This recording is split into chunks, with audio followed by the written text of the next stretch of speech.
Hello, ngayon magluluto ako ng sweet and sour. Pero ang gagamitin ko, tulingan. Parang wala na, parang inubos na ng mga anak ko ah. Umalis lang kami kasi nag-French. Ubus na, pero okay pa naman to.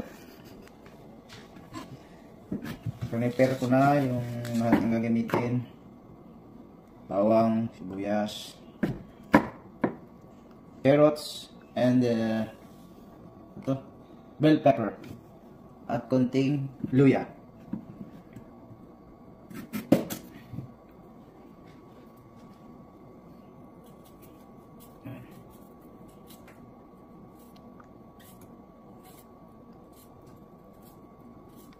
Yan.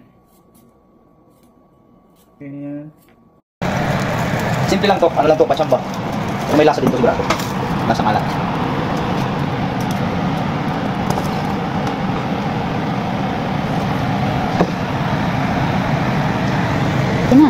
Okay na.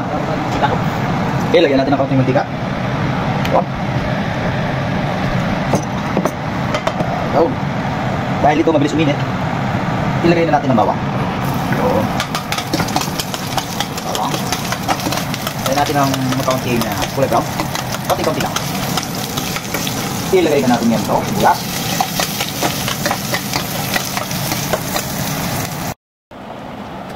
Lagyan natin ang bulas. Lagyan natin ang ketchup. Ito ay dapat tomato sauce pero ito ay tomato din. Kaya itong ginamit ko na lang.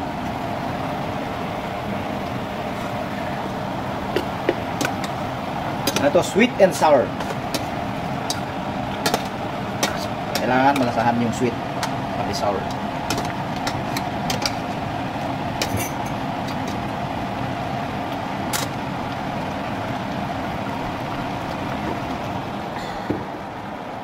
Bawas.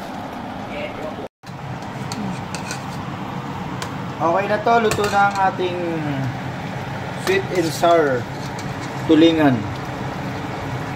Yan. Yan ang finished product niya. Umusok-usok pa. Okay, bye-bye. Until to my next video. Ingat po tayong lahat. Sana po kayo naroon. Magandang gabi, magandang umaga. Bye-bye.